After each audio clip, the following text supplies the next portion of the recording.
All right, guys, we are live. We are here to talk about Forest Hills and SPAC. We are debating whether that was the best show of all time, or the second best show of all time, or the third best show of all time. That's what we were talking about. Everyone's going to be talking about it. It's It's amazing. ranked number 2 of all time on Phish.net right now, so we'll see how that changes over time. Although that Gamehenge set was number 1 for a while, wasn't it? Yeah, it was. That's why they had to stop rankings, right? Yeah, yeah. Yeah. Thank God they're available again. Okay, Megan is joining us remotely. She's traveling, but she's so dedicated to the pod that she's here as always. Um, Brian's here as always, not traveling. As Brian's always. just Brian's where he is. I'm in my office here, switched around. I flipped everything. We're all here, but like slightly different. We all look slightly different today, which is great. It's the evening. I don't think we're typically Yeah. talking in the evening. We don't know. No, and I want everyone to know that once I mute, when you guys start talking and I start eating, I'm going to be eating animal crackers today instead of Ooh, I love cashews. animal crackers. Are they like the See? kind that come in the big bin? Yeah. They're like rounded on the edges. God, I Yeah. love those things. Here's one. Yeah, those are Here's good. one for you guys. Nice. For you guys, tiger? for you guys who are streaming, one thing that we're going to do, I think we might be maybe in the future only streaming to YouTube for these shows, which I think is fine because it seems I think almost everybody's watching on YouTube. So that's just like a programming note, but we'll keep you guys posted. But it looks like if you almost don't everyone's stream watching. on YouTube and you would like to continue streaming, speak up in the chat or send us an email and we'll give you instructions on how to catch us. Yes. Thank you, Brian. Okay. So we got a lot to talk about. We have 5 shows, 5 really interesting shows. I mean, I don't even really know how to do this because there's just too much. But I do want to say we do have. I'm still saving your voicemails. Keep sending them. We have so much to get through tonight in a short amount of time. So we're gonna keep it going here. We're gonna keep it rolling. Give us a review on Apple Podcasts, and also this week Reprise is playing in Morristown, New Jersey on Wednesday, and Asbury Park on Thursday. If anyone's going to the Asbury Park show, come say hi. I'll be there with Tom. We have a bunch of new shows, and just today, Megan, I don't know if you saw, but we announced that Reprise is playing November 7th and 8th at Brooklyn Bowl in New York. Oh, that's awesome. I did not see that. I was working all day. 2-night so run. Let's exciting. go. Hell 2-night yeah. run. Oh my God. 2-night all right. run. I'll be there. I know you'll be there. I hope others will be there. Go to Doesn't Reprise like have to rip up their set list going forward? And like last night was the Reprise show. They have to kind of like give a hat tip to it already. I know. Ridiculous. So go to repriseband.com and check out all the tour dates. We got a bunch more. Also, they're coming to Philly on September 5th, which I'm excited about. So lots more opportunity to see them. I want to say hi to my friend Davis. He is the brother of my friend Liz, who came to the Man shows and came to Philly to see the shows with us. He listens and watches and sends Liz texts about what we're talking about. And so just want to say hi to him. And thanks everybody for all the voicemails and all the reviews and for saying nice things to us in person. We got to get to these 5 shows, and I think we're going to maybe just jump in and talk about like overall thoughts that we have or themes or questions for the group. And I have one I wanted to, maybe I'll start with one. Should I just start? Should I just go straight in? Yeah. Dive in, dude. Please. Okay. Yeah.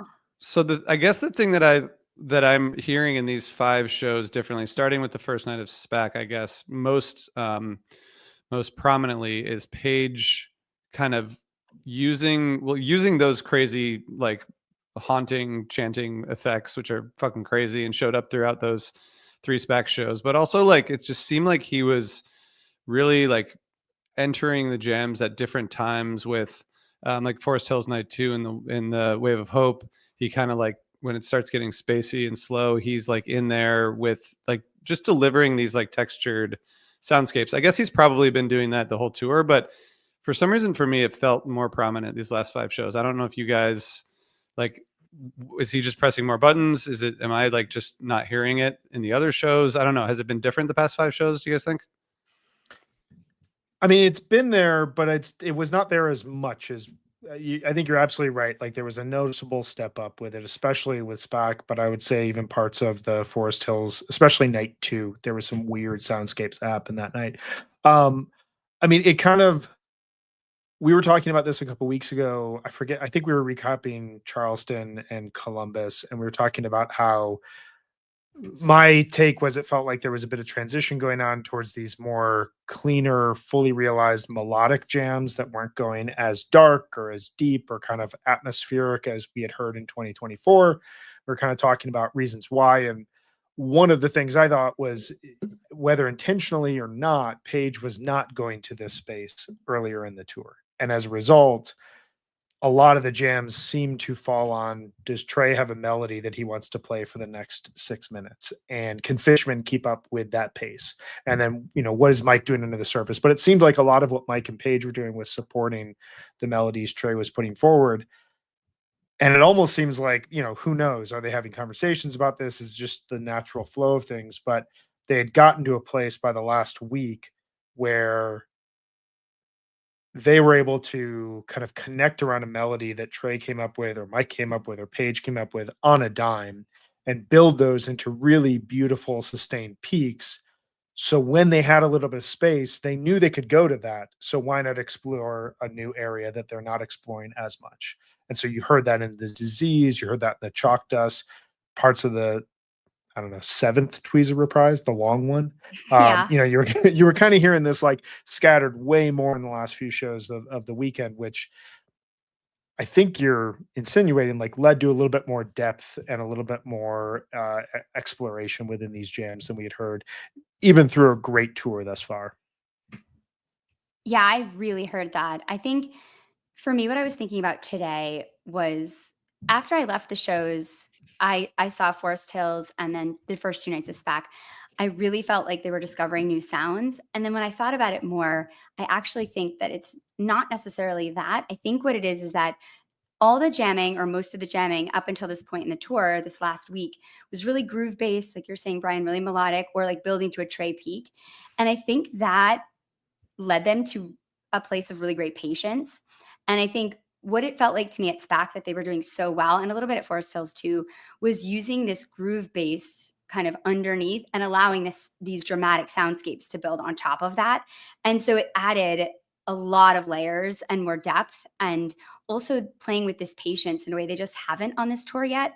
I feel like, especially in the disease from SPAC, was absolutely, it was so patient in the room. And that's why that show to me just absolutely blew my mind. It was one of my favorite Phish shows I've ever seen because there was such an unhurried feeling to all of the jamming. The improv just felt so open and patient, which also was balanced with this intense hunger and drive. And I felt like they found like a really perfect balance of that I didn't feel like I had heard yet in the tour. Not to say that the jamming hasn't been great, but just really different. And I was super excited to hear that patience lead to some incredible ambient jamming, which is one of my favorite things that Phish does. And something we hadn't heard as much throughout this summer tour.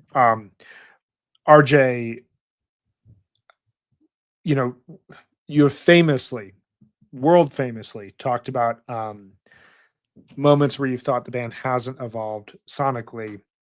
And they're kind of running through the same numbers. We talked a bit earlier in the summer about areas we considered there being some adjustments, some new sounds. And then we get this at the back end of the tour. What are your thoughts in terms of like this approach to improvisation as the tour evolved versus what you've heard over the last couple of years? Yeah, I mean, I think there's like so much new happening, just especially these last, 5 shows. I mean, even the man, what was that jam? The longest jam I've ever heard. Seen the sand. Sand. Not the Bowie. Like that was the sand. Yeah. Sand. Like that sand was awesome, but I don't think there was like a lot there that was new or different. I think it was just sort of following that format that you were describing, Brian. So I don't know. I feel like in the last 5 shows, really after Philly, somehow it just like it changed. I mean, I think, and I do think to me, it's like a lot with Paige, but that post, kind of space jamming and Down with Disease from night 2 is pretty cool and like very different. And the kind of with that like segue with the chanting stuff into the intro of Light. I mean, that's just like, I don't know. I feel like when you start messing with like the intros to songs, that's when you know that they're doing something different because Trey is so like, he's like so, I don't know, whatever it is, pedagogical about his song starts. You know, he doesn't like messing around with them. Think about Yeah, the light is amazing. How they play those like dark chords underneath the beginning Yeah. of light. It's Yeah. so sick. think about what makes 94, 95, and 97 really kind of stand alone in terms of the way we think about this band's history. All three of those years, the band messes with the structures of their songs at various points in time. Whether it be 1994, where they play these complete sets where like song ideas are just like dropped in and then they segue into something else, and then another idea is dropped in, usually through mics or tweezer.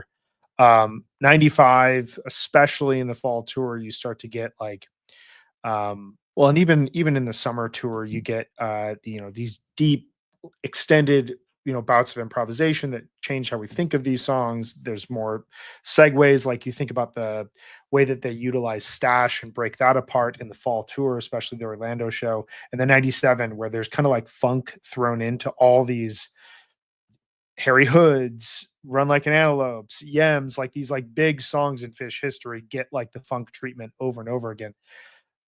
Over the last 5 shows, we've heard that throughout a lot of their standard songs, and even, new songs that are jamming in really profound ways. And I think specifically this transition from Disease into Light, it gets at like something larger that I've been thinking about over the last 24 hours with regards to the way that they're playing right now, but that they're like at a point where they're almost like comfortable breaking down structures of the concert experience itself and the songs themselves, which inadvertently gets them to new places where they can start to hear like areas in a song that they can spread apart and explore. And you started to hear that throughout the last week or so in a really big way. Well, I had a thought about that too, because these last 5 shows, the rotation got really tight again, very few bust outs, and they went right back to it. And I felt like that is really their strength right now in a way, because I think that, it's really fun to hear bust outs, but to me, I'd rather hear a really well constructed show that plays with structure and has more extensive jamming, because they're not trying to reinvent the wheel by throwing in these songs they never play or messing with that. I think one thing that stands out about these shows that we've talked about is that the fourth quarter of all 5 of these shows, I mean, the fourth quarter of like SPAC Night 3, quarters don't even exist. That show is just like one piece in a way that I think is incredible.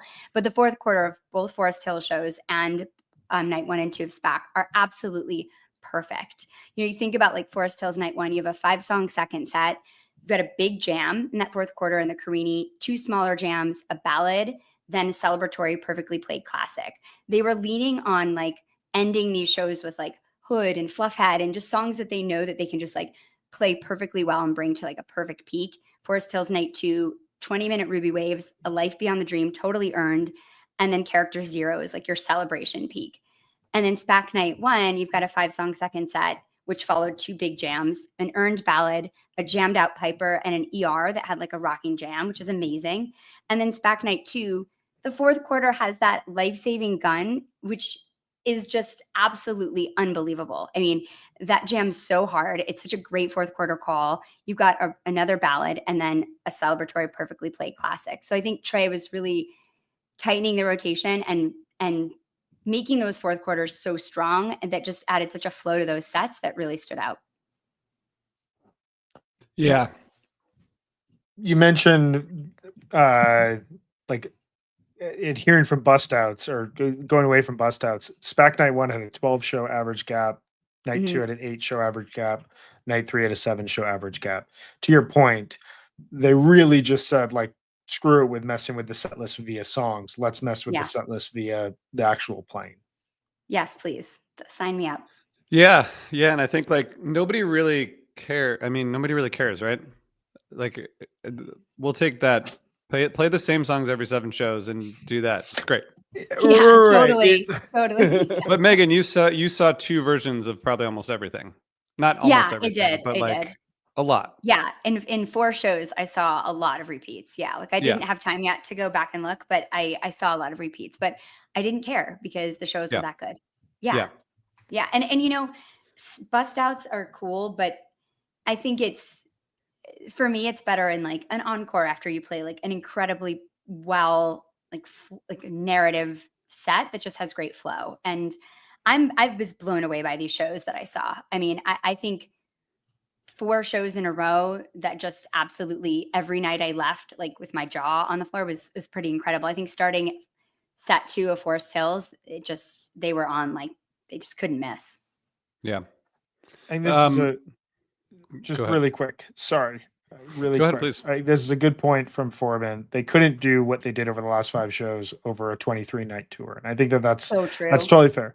Like, I think part of what, and we'll get into this, but part of what made these 5 shows so great was the structure of the tour, which had them going to so many different places and kind of starting and stopping and playing markets that they hadn't played in a long time. And then they knew that they were ending this, or, you know, as they approached it, they were feeling this ending in New York City and then in SPAC, which is basically the closest venue that they can play to their home base in Vermont. Yeah. At this point in time. So like they're in a familiar area. They've been playing really well out the gates. Shrink that overall song rotation and just focus on the classics and just make the most of those. Dude, just okay. throwing it out here. Yeah. The reason why Fall 97 is the best tour ever is because they did it over 23 shows. So there you go. Back to the Page thing. Shermith says, I think Mike is a big part of it. His sounds are mistaken for Page, like the sequencers and synth tone. So I don't know if you can go through that. Maybe that what's the jam from night 1 of SPAC? The Chalk Dust. The Chalk Dust. If you can just tell me where those happen, I would love to know, because I didn't webcast, so I don't know. But I just some of that stuff just sounds, well, it does definitely sound synthy, but wondering where that all comes from. Yeah. And playing with the vacuum a lot too. And he's also just and maybe it's because Trey and Paige are talking to each other so much. I mean, I've never seen Trey, he was turned and facing Paige like more than I've ever seen. And that just was really surprising to me. And you can hear them, the interplay between them has been so strong. And you really hear it these last 5 shows. They're echoing and mirroring each other so much. And I think that allows Mike and Fishman to just kind of do their own thing in a way that works really well. If someone's listening and they're like, haven't listened to the whole tour because they're normal people, but they want to know what's the best representation, what's the one jam that best represents all like the most interesting sounds that you guys heard over the past 5 shows? What's the one jam you would point people to? I would say Down with Disease from SPAC, just because of the ambient stuff. I think I would go Chalk Dust, but I think Down with Disease is the right answer as well. I think they get into the peak, the rock peak, but also the weird soundscapes that the band was toying around with throughout the whole weekend. Yeah. There also is, and I think, Brian, I expected you to say this, but there's these sets are like segments. That whole SPAC night 1, the whole second set is just one piece of perfection. So I mean, the band released 2 complete second sets on YouTube. Like, they're like, here you go. Yeah. When the band is like, here you go, here's 90 minutes of music. Like, I think that they know that it was flawless. Yeah. Yeah, because that Set Your Soul Free into Chalk Dust is absolutely just monster stuff. Yeah. I'm just going to say Set Your Soul Free because of the chanting. And if that's because of Mike instead of Paige, then I'll have to correct the record of my jam bass review because I said it was Paige, but it sounded like Paige to me. Maybe it wasn't. Maybe it was Fishman. Who knows? But whoever it was, they were in Phish and it was fucking awesome. It's okay. Ryan Storm said that it was humid on night 1 in New York City for Forest Hills. And everyone who I know who was there, who lives in the Northeast, was like, what is he talking about? So you're okay. Yeah. Paige, Mike, humid. I actually, dry, when he said that, I was like, what? I will say the weather over these 4 days was just these 5 days was so immaculate. And I was thinking about it because we were talking last week about how are they going to continue to play outside with the weather being so unpredictable. And I just really hope we can do it as long as we can, because it's such an American tradition to hear like jam bands in the summer. It's so romantic. There's something so great about being outside and like experiencing that under the stars and watching the sunset. In Forest Hills, it was really cool because the sun crept through the stadium. And so the shadow just crept across. I think it was really intense for the band because the sun was directly in their eyes the entire first set. And then at SPAC, just watching the whole venue it's light on the sides of the pavilion, and then the sun goes down and it gets totally dark in there, and you're enveloped in that billowy architecture. It was just, yeah, there's something about being outside and seeing Phish shows. So I hope we can keep doing it. And we were really lucky with the weather this week. It was unbelievable. Yeah, sorry that I freaked everybody out, or maybe just you, Megan, that we're gonna have to stop doing outdoor concerts. Just me. Yeah, it was a little bit scary. Everything's gonna be great. Okay, good. Okay, Megan, what do you got for us? Well, I just wanted to talk stats for a minute, if we can do that. Yeah, I mean, I would love that. You know, Brian I would don't love know. that, lot I of know. stats, so bring some stats. Brian has more stats, but I'm just going to get us started and just say that my stats differ a little bit from Scott Marks. I'm just going to say I have so much respect for Scott Marks, but I have 18 20+ minute jams in 22 shows because of, I don't count You Enjoy Myself when it hits the 20-minute club. That is a lot of over 20-minute jams. 18, that's in 22 shows. That's pretty wild. I mean, 14 out of 18 shows had 20 over 20-minute jams. Like, that's wild. It's just an incredible amount of big jams. Deep playing from this band. Yeah. And a lot of 30-minute jams to the point that, like, a lot, right? Like, what is kind it, of became 4? ho-hum by the end. Like, it just, like, as they You're were like, approaching 25 minutes, you're like, oh, cool, we're getting another 30-minute jam. Like, these are really special things that you should not.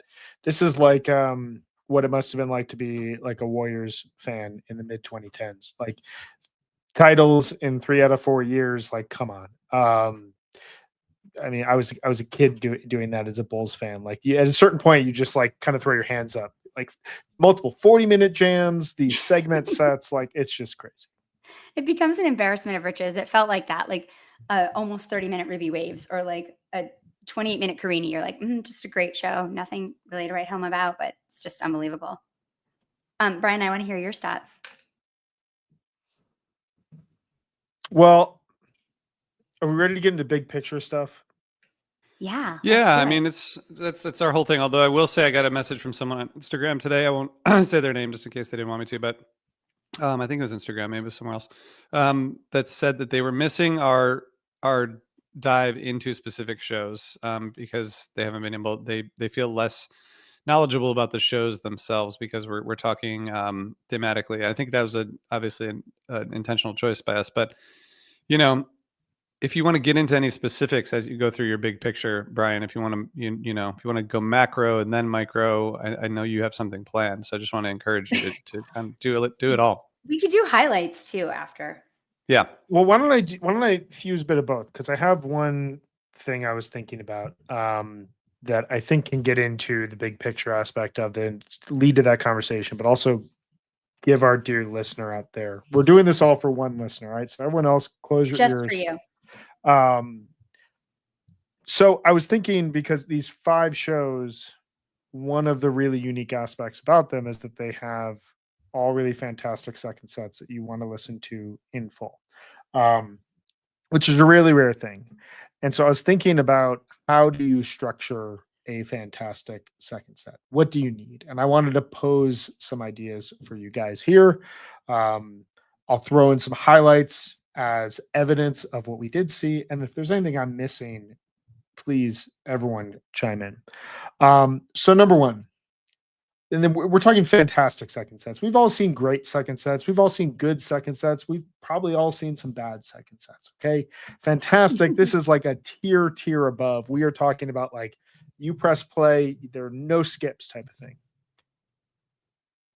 It's most likely going to need a 20+ minute jam somewhere in there. And all of these second sets contain at least one of those. It is also going to require flow. What is flow? We've talked about this. This is kind of an amorphous aspect of the band's overall history.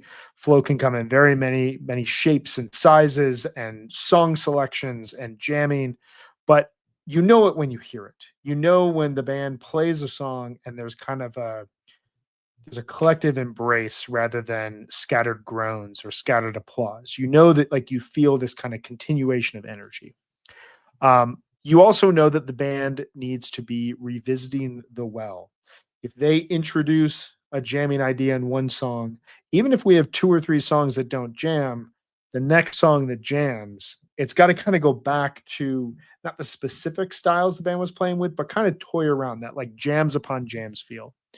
Um, you also need the band to follow up a big song with another big song. That's a huge thing. Carini into Tweezer into What's Going Through Your Mind on night one at Forest Hills. Punch in the Eye into Ghost, into Wave of Hope, into What's the Use, into Ruby Waves. That whole segment on night 2 at Forest Hills. Set Your Soul Free, Chalk Dust, Sea of Stars, Piper, Everything's Right. What are we doing here? Just Oblivion. like straight bangers. Crazy. Right. It's crazy. Oblivion, Disease, Light, Life Saving Gun, Waste, Fluffhead. I mean, these are just like Come on. one big song after another. 2 more things here really quickly. You do need a choice ballad. I'm a firm believer that you need in every single second set one cool down moment. And that cool down moment can come in the shape of a poorly timed ballad that's maybe a little bit too early in the set and kind of throws off that overall flow we were talking about. Man, too. There it is. Or ideally, we're talking about a ballad that is thrown in right around the edge of the 3rd and 4th quarter, where you get a little bit of a breather and then you get the back half. And then finally, I think this is extremely important, and this is probably what sets apart a couple of these shows from others. You do need a bit of a jammy set closer. It does not have to be a 20-minute long jam, but it has to kind of stretch out, remind you that you've been in this like beautiful musical space for all this time, and then end the set in an emphatic manner. And I would say, other than Forest Hills Night 2, which I still really enjoyed that second set, every one of these second sets operated in this sort of way where it really closed with kind of a jam-filled sort of ending to it. So that is my formula, if you will, for a great second set. Do you guys have any thoughts on that? Any examples that you'd like to share of great moments within the second sets here? I mean, I think I agree too. The only thing I'm interested about the jamming at the end of the set, because I hadn't really thought about that before. And I think you're right. But I also think the other way to end it is to play like a classic, really well played that is like celebratory. Like your Fluffhead. Like Hood, Fluffhead. Hood, yeah. Those songs that are, like classic Phish, just, vintage Phish. I think the reason that for me, Forest Hills Night 2 felt so good was because it felt like a very classic vintage Phish show. And it was played at this iconic venue, which was great, but it had just a major old school vibe. And I think that worked. And I think ending that set with Numberline and Character Zero, well, first you have the Ruby Waves, which is a 20-minute jam. And then Numberline and Zero it worked for me. It really did. Yeah, I mean, they were all the 4th quarters were awesome. Amazing. I mean, maybe last night and the first night of SPAC were the best of the 5 for me, but they all worked. Yeah. Yeah. The first night of SPAC was, yeah. I mean, that was like I'm just so glad we've been complaining about them. Yeah. Yeah. I mean, what compared to the previous however many shows there were, the percentage is 100% for the last 5 and like 7% for the ones before that. I mean, it's kind of crazy. We debated that in the last episode about the end of 4th quarters. I had a few more. You disagreed with generous. me. You gave it like one more than I did, so we weren't like that far off. Maybe no, 2. We weren't that far off. No, I think that there had been a steep fall off in 4th quarters in many shows on this tour, and there was none in these last 5 shows, and it's just perfect. I mean, if you look at the second night of the Man at this point, I mean, it just looks like a completely different like group of people making decisions. Like it doesn't one person, just like the first set and both sets, just like the songs, the way that it flowed, the jamming, like it just did. I don't know. It's just so different. It just feels like a totally different approach to me. Yeah, I mean everybody has off nights, right? Everybody has off nights. I think we'll get into this when we look at the whole tour next week. But like, because I definitely saw like I thought I saw good flowing shows, but also shows that like once they got their toe a little bit too deep in the water, they like step back and we're like, whoa, like let's let's get to the next song. Let's bring the energy back up here. Whereas as the tour evolved, they would just, they'd get to, 20, 22 minutes and then have more to say. And then that would reset kind of where the overall set and show was going. Did you Yeah. both hear the kind of, there was such a tightness and like a hunger to the way that they were playing in SPAC. It really surprised me. And maybe it's because I was there, but there was such an energy and a relentlessness to the way that they were playing. I don't know if that stood out to you guys, but it did to me. Very much. Yeah. That was, I mean, I did some research today. That was a historically great 3-night run, which is a very rare thing in the band's history. Yeah. There was a different approach there. I mean, there was a different approach in the 2 second sets at Forest Hills, as we're talking about. But then that band went to SPAC, and I think that they just feel really good at SPAC. They played great shows there. It was a really important venue for them to play because of where they're from in the region. I think it means a lot to Trey on an emotional level. He's talked about that. Yeah. His first public performance in 2007 was at SPAC. They played just some huge shows there in the 3.0 and 4.0. Were these the first shows? Oh no, they played the flood relief shows in 2023. That the first night was great too. That was an awesome second set. The second night had some great Derek Truck stuff on it. But like, they seem to, in most cases, step up a level when they play at SPAC. And last night, it felt very much in that sort of vein historically of listening through that venue.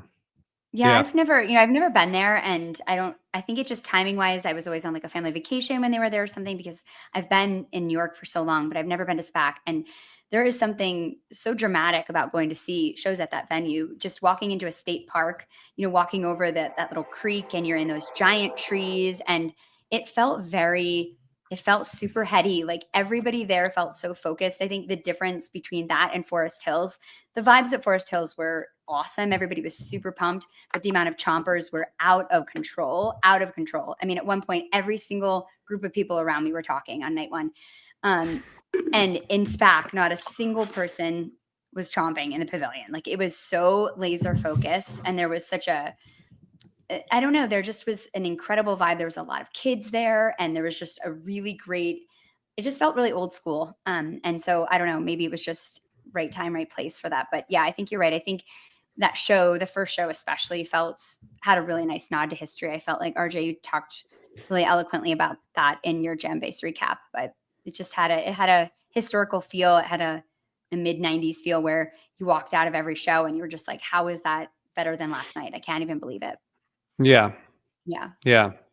I think, like, I guess I was looking at the tour, like the routing and everything today, and I just think like some of this stuff is just about like them being like, it's just hard to travel, like before Folsom, right? They were in Austin, then they go to Colorado, they go to Columbus for a night. And I realize there's like off days, but still you're driving across the country, you're not sleeping in your own bed. Then you're going from Columbus down to Charleston, then up to Philly, and then back to Chicago. And then you like come home to New York, and you have like a few nights where I assume like most of them have places that they live, and then for the reasons you said about SPAC being important, I just feel like that's a long tour in a lot of different places. And there's a lot, like, they went straight from Pittsburgh, to Austin, and there were a couple days in between. I don't know if they like, maybe the band members fly or whatever, but it's still like, it's just a long time to be away from home. And, we're like in our 40s, and Megan, you were saying today, traveling, like there's a lot of things about traveling that are just hard. So I feel like it's like some of those off nights are like, I feel like some of it's just like the grind of being on the road, but then they're back there at SPAC, where I think for all those reasons, like history and feeling like it's home. It's also like the end of the tour, which I think is probably like kind of exciting for them, to be at the end. I mean, I'm sure Trey would say like, I wish we could play 30 more shows, but I think it's something nice about like, all right, this is the last weekend of the tour. Let's have fun, let's blow it out. Yeah. I think like that's more of a factor than like them coming to some realization about like, we need to do X, Y, or Z with the jamming, I just think they just, it's a hard life. When they feel good, they feel good. Yeah. Yeah. I would love to see what this band that just played these 5 shows would play next week, but I get it. Like, it's over. I'm glad they're coming back in September, but I'd be very curious to see. Like, I'm dying to know what's going to happen in September. I mean, we'll talk about that next week when we talk about the full tour, but Yeah. Yeah, I mean, thankfully we have those shows in September because this does kind of feel the way I felt after summer 2015 and 2012, where you were like, man, the way this band is playing right now, I would love yeah. to hear like 6 more shows before the New Year's Eve run, and we're gonna get 8. Like, we're gonna get enough, and I don't think that there's anything out about shows besides these in the fall. So I'm guessing the next time we'll hear from them is MSG and then Mexico. But I think you're right, RJ, to an extent. Like, I don't.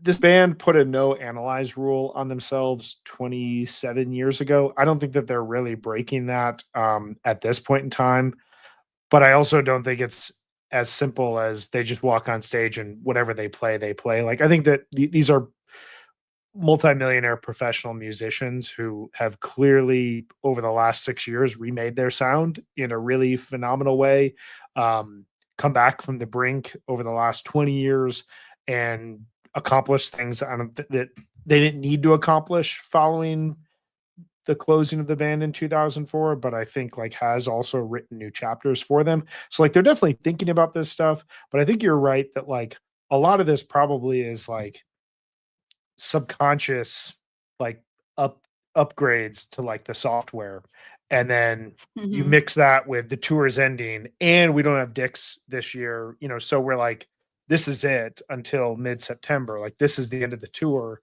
and we're in a familiar place, and they're looking out in the crowd, and they're probably seeing people that they recognize, and their memories are flooded. Like, all these things are kind of mixing together, and they can play this well because how hard they're working communicatively or not at what they're doing right now. Well, I just want to say you mentioned this subconscious software upgrade, and I just want to tell you that is part of what that episode of Black Mirror that I keep telling you guys about You are is so about. obsessed So, with this episode. well, I mean, you just happened to talk about the exact topic of the episode. I had to mention it.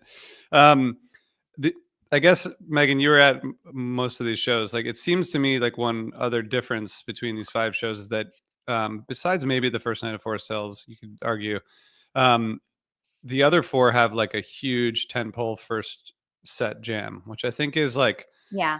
I just wonder how much that makes them more confident or more something coming into the second set, where it's like, pulling off that bathtub gin in the first set. Like, that's got to like send you into set break as like really ready to like to keep that going, as opposed to the sets where they kind of like try to find something and it, never really, they don't find anything new, whereas these, like, it seemed like they were just like they're constantly hitting on something awesome. Yeah, I feel like that first set of Forest Hills Night 2, when they played that Cities, and Trey saw the Talking Heads perform that song 43 years ago at Forest Hills, and he's playing Cities, and they just get into like just a really sick, like 15-minute, really beautiful, beautiful, blissful jam that leads to just the killer peak so early in a show. It just feels good. And I think that first set is excellent. And I think it definitely set the tone. And from that point on, I thought all the rest of the shows were just incredible. There were a lot of repeat, like the free open for the 3rd time the show this tour. Like, we had a lot of like repeat songs in the same place, which I think speaks to what we were saying earlier. But yeah, this Ether Edge too, just huge jam in the first set. Like, I went to the bathroom during Timber and came back, and they had just started Ether Edge, and I was shocked when they were still playing it like 18 minutes later or whatever. Yeah, that was your second Ether Edge in a week. It was, yeah. This one I was much happier about. Let's just say that. Yeah, really cool. Yeah. It's cool how they like kept, for a lot of these jams, like they kept like that one, it's like sort of like an easy, feels like almost like a laid back kind of vibe, that then like kind of morphs into something dark and then back up to the peak. I mean, it all seems so easy. That was super groove based. That was the only song in that set that debuted after 1999, which is pretty crazy. Wow. Well, we got someone pointed out that I say wow a lot. Megan hasn't talked about Night for Mondegreen yet, but it might still be coming. But we'll get a few more of your bingo. Your bingo. Do you think cards. we've retired the Night for Mondegreen after what Meg saw this summer? Yeah, don't know. exactly. I Maybe. feel like I don't know. I I gotta still talk stop about Alpine Dicks complaining. 2022. So I get it. I get it. We all Never have our forget. access Never to forget. that. Exactly. I do feel like after Man Night 2, my first summer tour show, I was like, am I just like am I a little cursed right now? And I was a little worried about it. But after the first set of Forest Hills, I'm not gonna lie, I was a little bit nervous too. I was like, okay, there was like chompers everywhere, and I felt like Phish just couldn't get into like a flow of that set. And they had kind of aborted that Sigma jam that I thought was cool. And then set 2 locked in, and then I have 0 complaints about the rest of the shows. 0. No complaints. I'm not even gonna complain about missing SPAC Night 3. I'm not. That's pretty big. Yeah. Yeah. No complaints, Meg. It's big of you. Thanks, guys. It is big of you, Brian. I'm going to throw it to you to either give us the next thing or ask the next question. Perfect. We will miss you.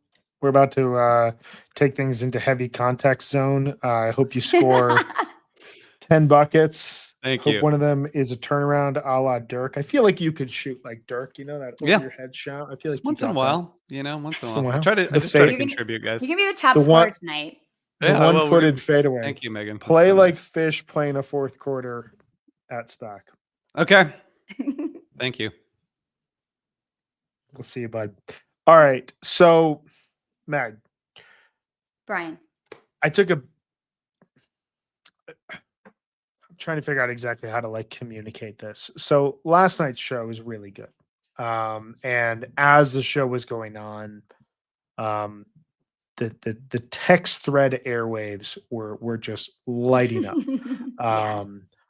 I think I kicked it off with like 6 different my God texts to 6 different threads just to be like, okay, guys, we have a Tweezer reprise that is now jamming 2 songs into the show. And then it kept going. And it wasn't just like, sometimes they do these like very cute openings, kind of blows the mind. And then Trey is like, all right, now is a great time to play Devotion to a Dream. And then the whole show goes into a different direction. And last night was not one of those nights. And the run itself was not, and this is no shade at Devotion to a Dream. I actually happen to like that song, but I think you know what I mean. Too. They I just do, a very yeah. standard first set song, and then everything kind of goes in that direction. And I see you would work here as well. But it did not go in that direction. It kept building. And it started to get to a point, I would say around the time of The Roses Are Free, into Tweezer Reprise, into 46 Days, that we started to get into that dreaded best of territory. And this notion of, where does this show fit and where does this larger run fit? And so I obviously jumped on probably my favorite website on the internet these days, or forever, which is Fishnet. And I Same. started going through, right? It's such a great resource. What would we do without it? I don't know. I couldn't do this couldn't job do I don't this. get paid to do. Same. I'd be incapable of it. It is, I live and die in that website. Thank you to everyone who runs it. So I started going back through. You tell me which direction we want to go in here, because I have a list of what I think are the best shows of 4.0, of which I think that this show is on that list. If not the best of all of them at this point in time. But then I also have a list of what I would consider the top 5 3-night runs, of which this may be on there. We'll talk about that. Where do you want to go with this? How do you want to focus? I want to just start, before we go into your list, can we talk a little bit about why this show as a fest, a Tweezer Reprise fest, works better than other Tweezer fests do, or any kind of song? Like sometimes I feel like these can be kind of gimmicky when it's just like going back into the same song again to get the cheer and everybody's fine. Yeah, I was at Forum 2021. I know what you mean. Yeah, like I think yeah, exactly. I think there's like there can be kind of it can feel like a crutch or just something that's not exploratory and thrilling, I think. And this I think is really thrilling to listen to. And so I want to hear why you think that is. Well, I think that this show last night, night 3 of SPAC, does something that a rare breed of fish shows do, which is you kind of get that like structure of a fantastic second set that I talked about. Like you get that expanded over the entire show. So in the Yeah. sense, like they are almost reinventing how the show is structured and feels on the fly. Like a fish show, I think the base level are all different songs from the night before. Set one is going to be a little bit less jammy and a little bit less flowy and a little bit more song based. Set two will be a little bit darker, a little bit jammier, and then you get the encore, which can kind of go a lot of different directions. And that structure is pretty repeated over and over again. Like a lot of this tour was that structure, with a few exceptions here and there, but you didn't really feel like the band was screwing around with the structure. And last night, you really got that. And part of that also is you kind of get this injection of whenever Tweezer Reprise is played in a different place than the closing of the set or the encore, um, it feels like the band is up to their kind of pranksterdom. Like they're smiling at you, Yeah. knowing that this is not where this song belongs. And that's what makes it that much better because it just raises intensity in a really crazy way that is unexpected. And you feel it throughout the entire crowd. Um, and that also like adds to kind of the zany pranksterness of them coming out of college. So you get a little bit of humor injected, but also Tweezer Reprise is played in a different key from Tweezer. Tweezer is Hmm. in A minor, I believe. Tweezer Reprise is in D. I'm 99% sure. Some musicologists correct me if I'm wrong. But that's a little bit of a brighter key, leads to a little bit of different type of jamming where we've heard a lot of like these deep A minor type groove funk jams that emerge from Tweezer, that every time we go in and out of songs and then back into Tweezer, it tends to feel like we're back in the home space, regardless what the era is. It could be 1994, it could be the late 90s, it could be 4.0. Um, so injecting Tweezer Reprise into this gives people this very unexpected sensation. Um, like I said, it's a little menacing and it's mischievous in a way that like Phish is really good at being. There's kind of a joke being played on you. Plus, musically, it opens the door to a totally different area Mm. for the band to be playing. So that's my take. What Yeah. are your thoughts?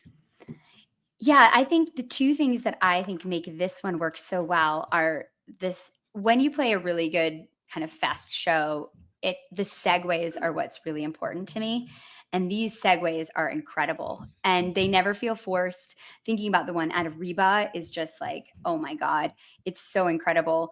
The one out of the big Tweezer Reprise jam that then goes back into Tweezer Reprise at the end before Boogie On. These segues are absolutely incredible. And the other thing that I think about is there's really inspired jamming within this show as well. Like it's not just the Tweezer Fest and the jam on that. We get into some really great jams as well. And here the Roses Are Free.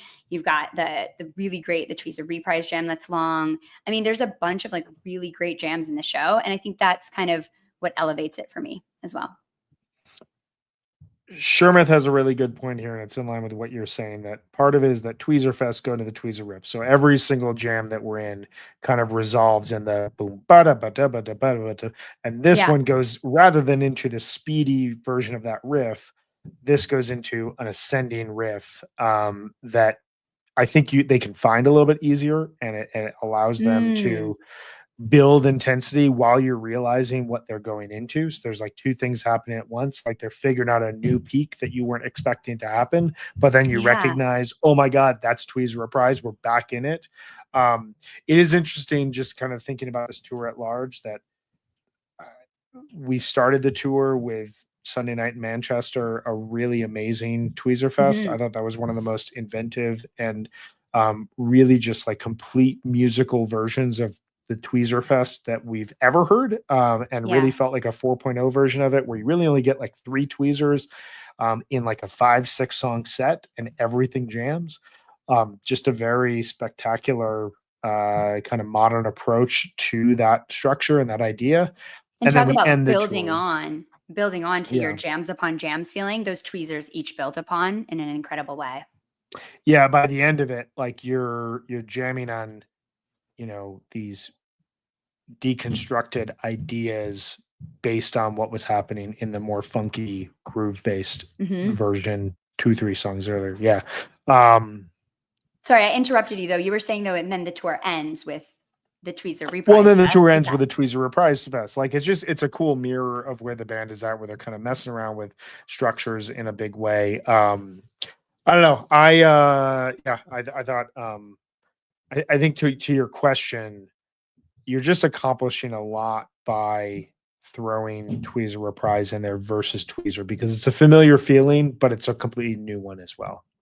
Yeah, and a little bit speaks to, we had a mailbag episode recently, and you were saying that you would love to see a show in reverse, and it's kind of what they did a little bit by playing the tweezer reprise first. Yeah, And you got that I mean, like Buried back Alive and is the, forth. but yeah, Yeah, but like that like I think we talked about that in the mailbag, that like anything to shake up the structure of a show. And this gets into kind of the big picture stuff I've been thinking about with regards to the show and this run overall, is a show like this. Like, I know people don't love the sports metaphors with music, and I understand it to a certain degree, but I they also don't, don't. because they Oh, don't. I didn't. Um, because I love the idea that Phish is like watching baseball. Mhm. I will watch baseball and watch my favorite team regardless if they lose 100 games or not in a season. I just love the structure of a baseball game. I love the feeling of that, the matchups. I love all the oddities that can happen. I love the nostalgia, all that sort of stuff. And that's the same with a Phish show. Like, I love just the Yeah, structure of a Phish show. and the stats and the history and the And the context stats and the history and and the all that. yeah. And sometimes you go to Phish shows and they're solid rock shows, and sometimes you go to Phish shows and nothing really connects, and sometimes you go to Phish shows and something really connects, but the rest of it doesn't. Like, there's a lot happening that's in the moment. And a show like last night, that is as close as like you can get to the comparison between your favorite baseball team winning the World Series, which is not something that anyone should expect season after season after season. Yeah. That is an extremely rare thing to get, and is the type of thing that like you can ask for, but like you should never really expect to have happen. Yeah.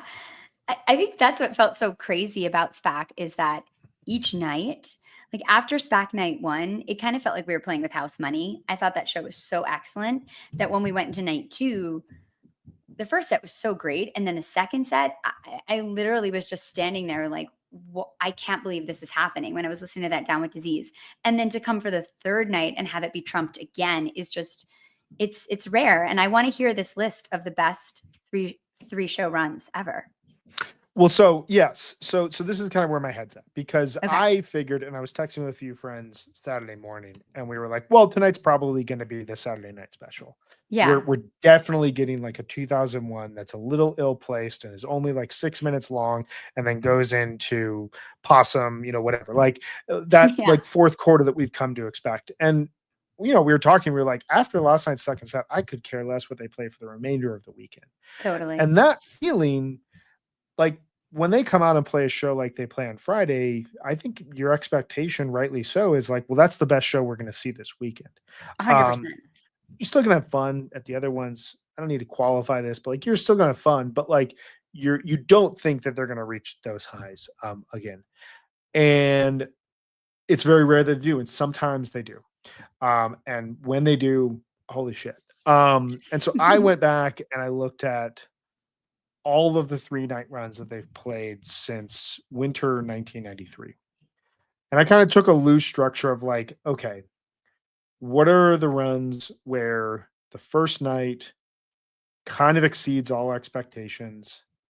And then the second night is a step up from that. And then the third night is, if not a complete step up, at least playing on the same level in many cases as those Yeah. first two nights. And it's a really, really, really rare thing to have happen. As I counted, this has only happened one time. There have been a lot of 3-night runs where two of the shows have been very solid, but they've had either one show to open or one show in the middle that wasn't great, or one show to end that wasn't that great. There have been a lot of 3-night runs where you have one really awesome show and two fairly solid shows. And obviously this is all subjective. So like, feel free if you are hearing me say stuff and I don't say your run, make the case for it in the chat, please. Hell yeah. But I think that when it happens, you just undeniably know that you walked out with the band playing an absolutely stellar 3 nights of music that you more than likely won't see again. And so these are the 5. And part of this is weighted towards the latter stage of their career because they didn't really play a lot of 3-night runs. 1993, there's one.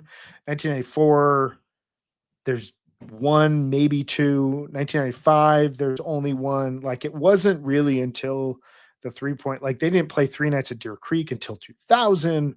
They didn't, like, it's really the 3.0 era that they've settled into. 3-night runs are kind of a regular thing for them. Mm-hmm. But so with that caveat, and this is just going in chronological order. This is not top 5 ranked 1 through 5, but these are the 5 I would pick.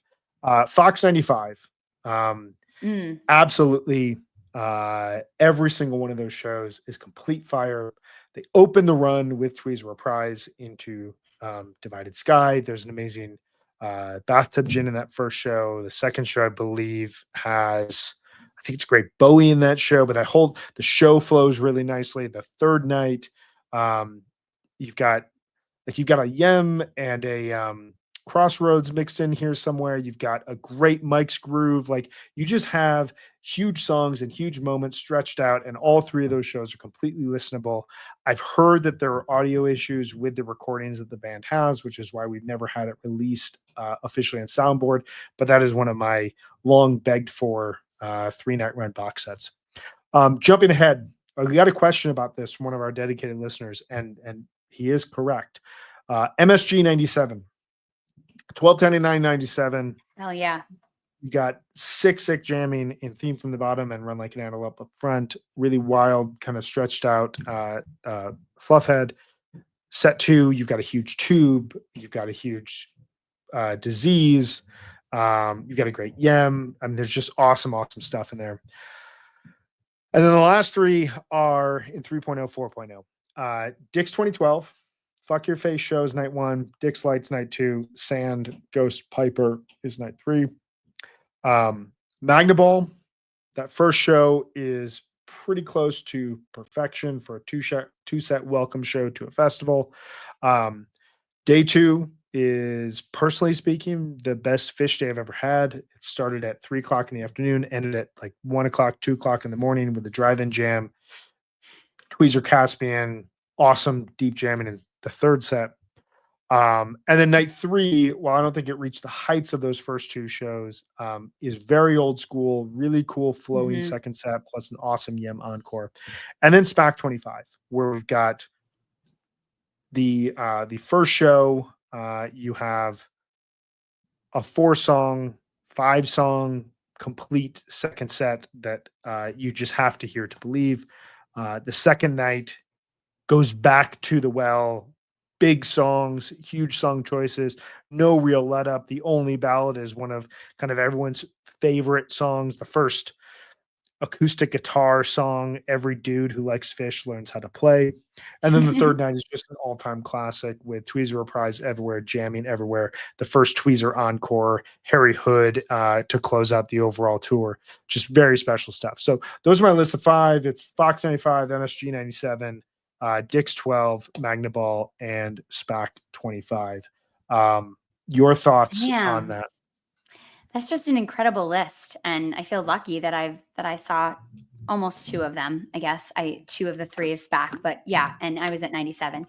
That it's just incredible, I think, to think about how hard it is to do 3 nights at this level. Like, this is elite Phish, top tier, as you would say, Yeah. Brian. And I think it is really hard to maintain creativity and inspiration over 3 nights like that. And that's pretty incredible. It's also cool that it's kind of spread out throughout their career too. Yeah. I mean, I think that's part of it, is like, as we've gone through the last 15 plus years since they got back together, I think one thing that really defined them when they got back together in '09 was this desire to really tap into what worked in their past.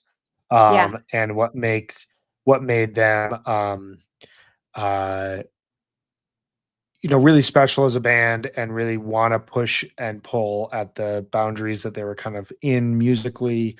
Um, Obviously, things kind of got out of control for a bit, and then they reined it in. And I think what we're hearing now, I mean, I just saw this in the chat, and I can't believe I didn't really think about this, even though it's right in front of me. The show ended with "You Enjoy Myself," Tweezer, and Harry Hood consecutively.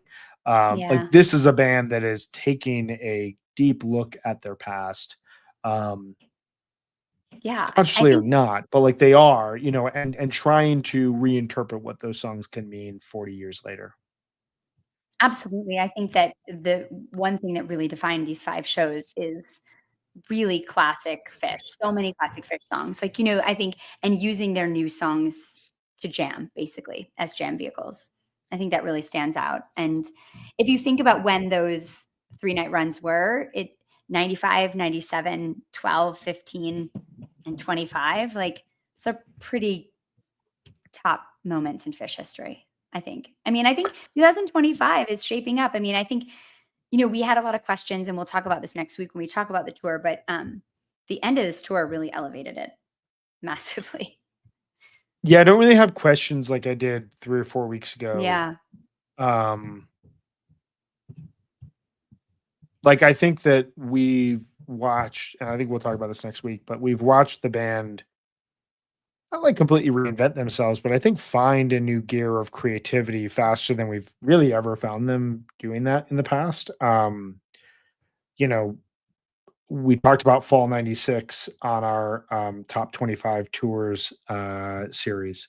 And that was a tour that really showcased the next step of where the band was taking their sound. And it really paved the way for the late '90s. But you go through show by show, there's a lot of shows in there without like highlights that people are talking about almost 30 years later.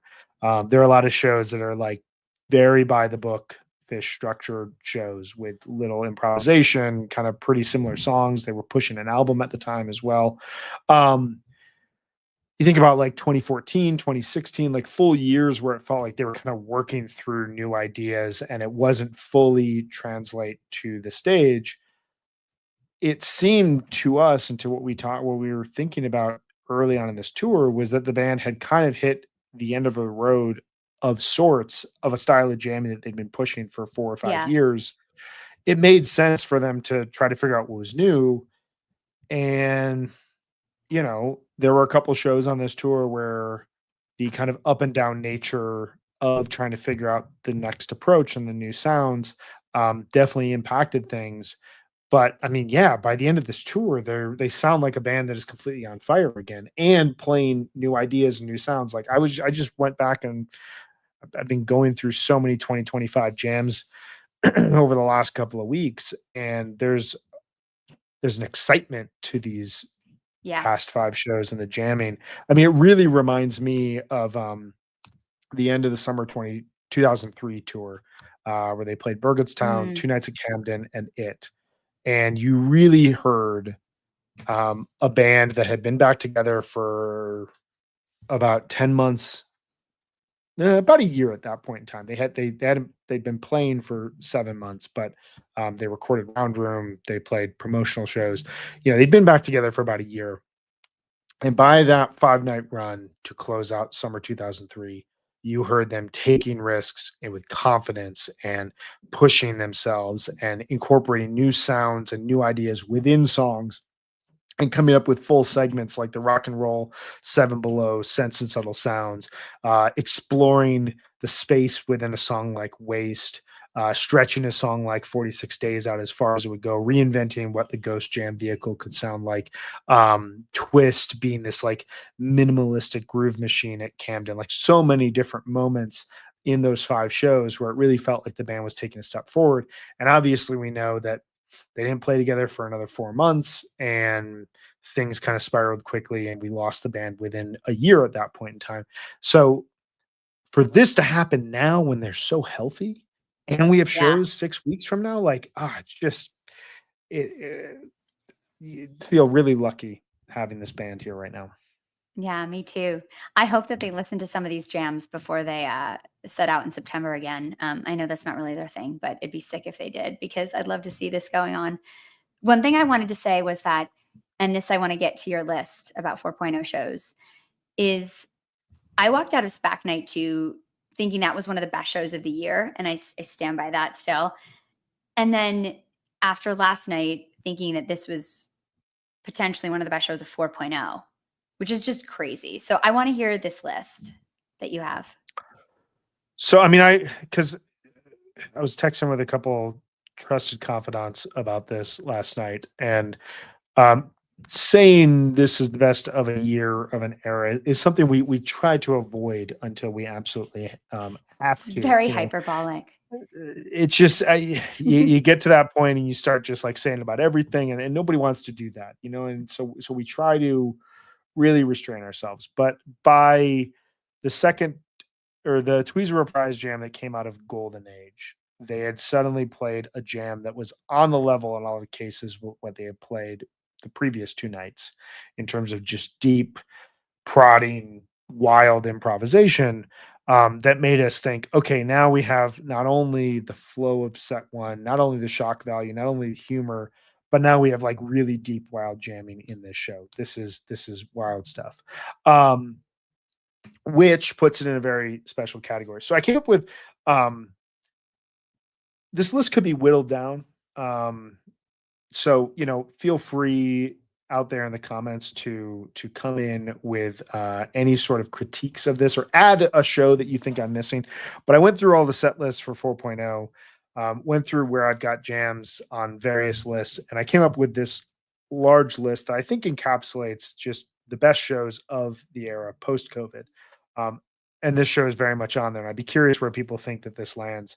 So 831-21, night 1 of Shoreline, the 47-minute Soul Planet also has a glide opener, also has Colonel Forbins, has the Return of Axilla Part 2.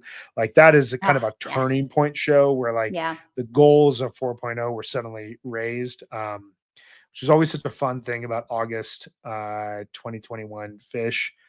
I think every single person, even the like most critical minded people out there, were just like, dude, I just want to hear Phish play again. And then Phish came out and they were playing way better than anyone anticipated. So 831-21, 1031 or 1023-21, excuse me, Chula Vista.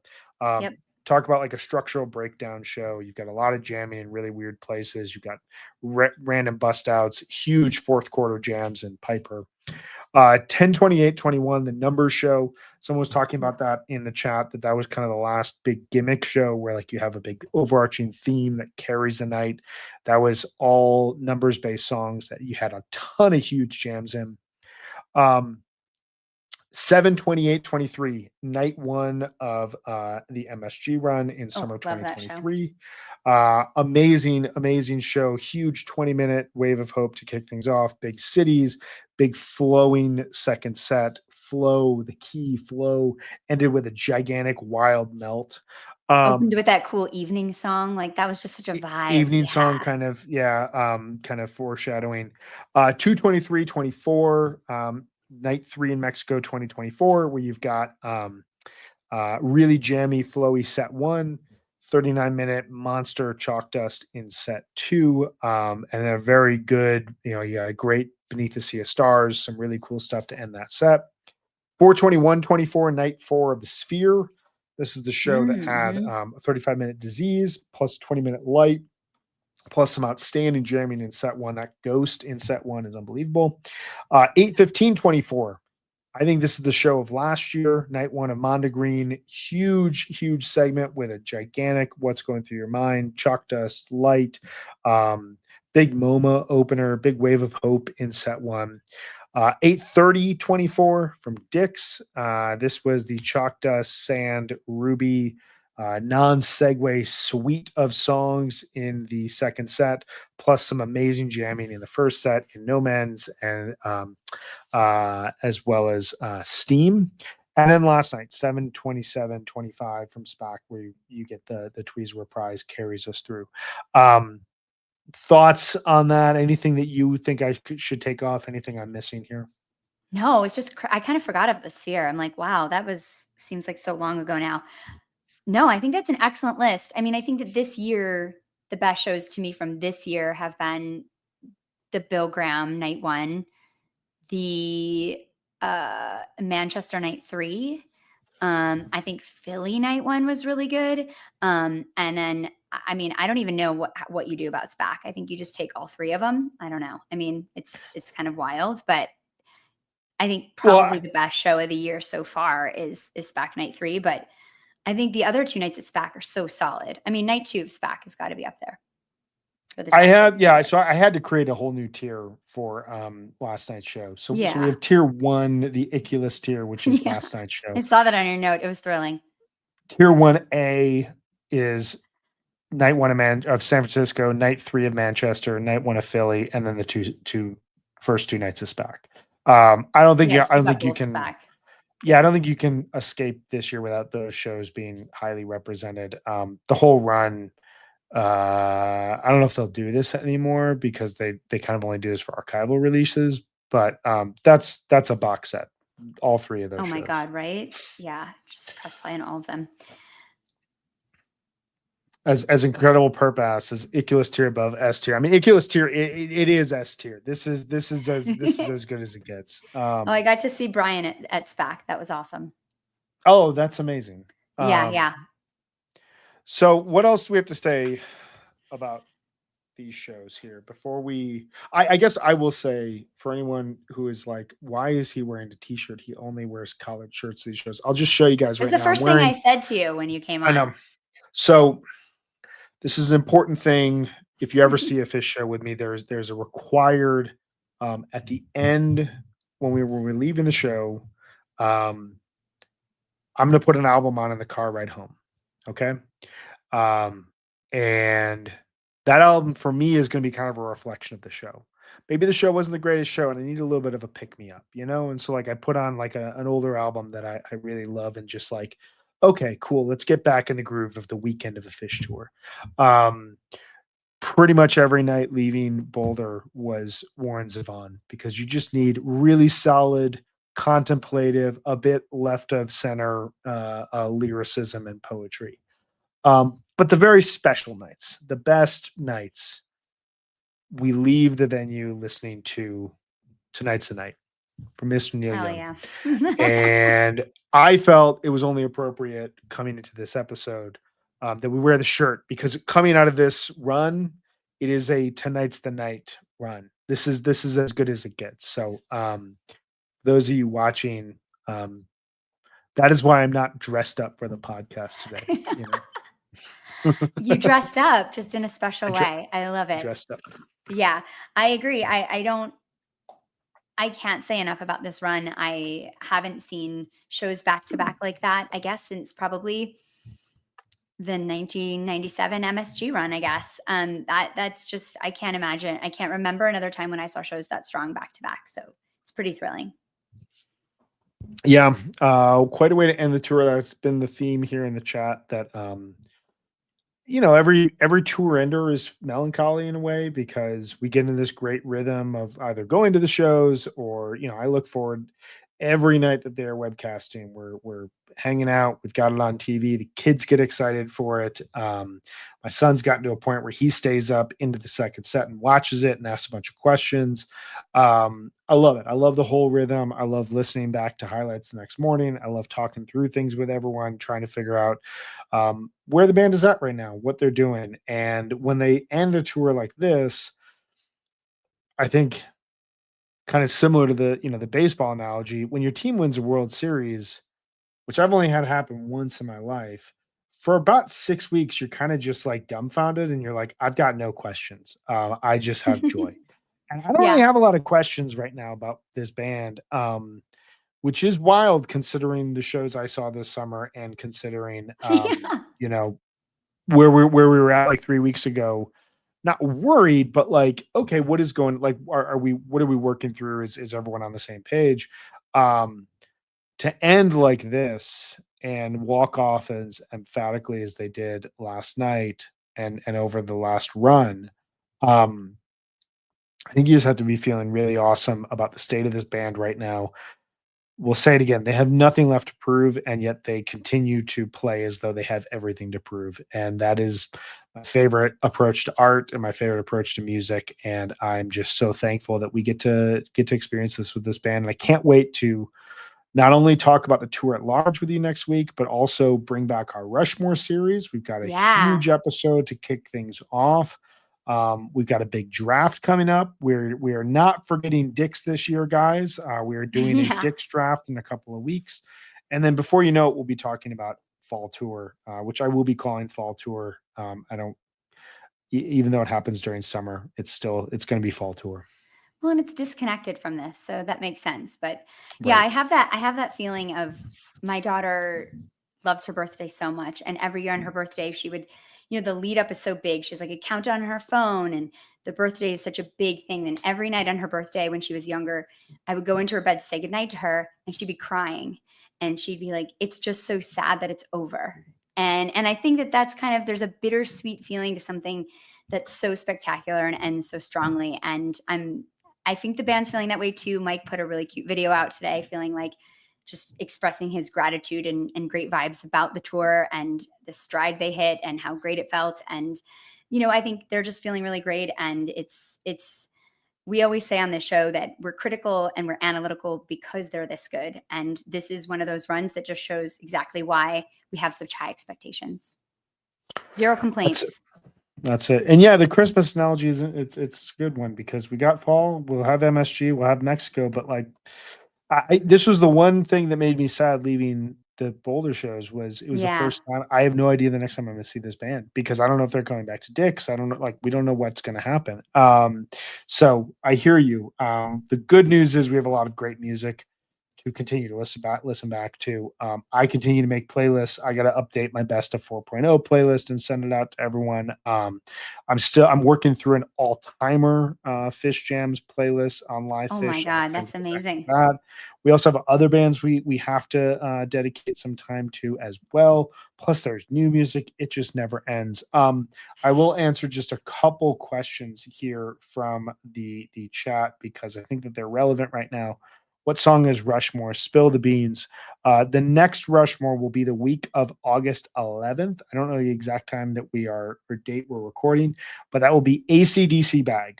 Hell yeah. So It's going to be so fun. I'm it's psyched. going to be really fun. I've been listening through it. Meg is going to post the list here probably within the next week so you guys can check in.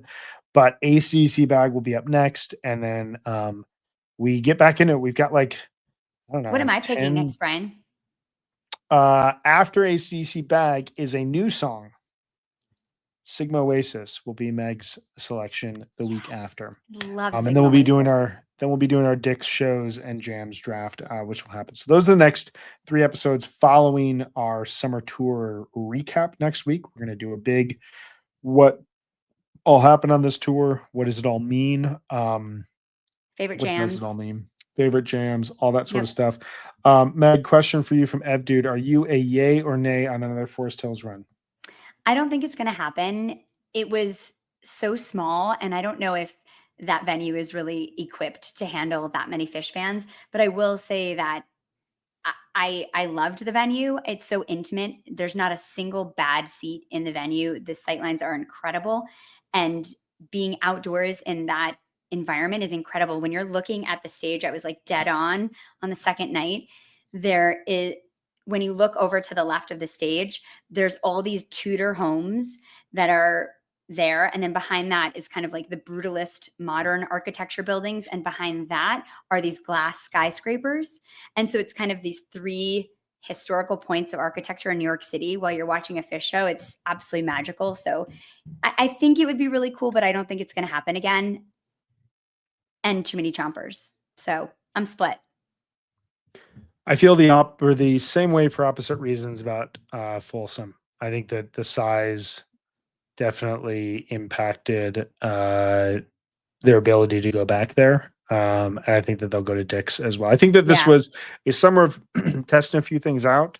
I mean, it makes the most sense for them if they're going to play New York City to just do like another mini Baker's Dozen like they did in 23. Like, or go back to Randall's. That was so fun. I loved that venue. I thought that was really fun. And I think it'd be great. It's such a cool festival vibe. It's hard to get to, but I mean, there's nothing like riding the subway to see a Phish show. So I was down for that. It was really cool. I just think that it's a little bit, it's probably not going to happen again. It's pretty small for them. But I do think the daytime too benefited. Yeah, the pictures were, I mean, it was the venue's so cool. Everybody dressed in like, everybody that works there is in like tennis whites.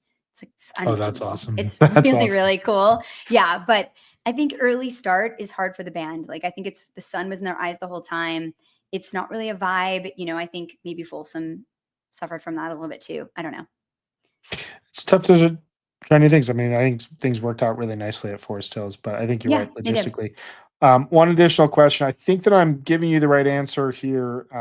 This is from Glenn Russell. When will the updated top 25 tours list be posted? Oh, I'm starting to realize this is potentially a joke because of how great this tour was.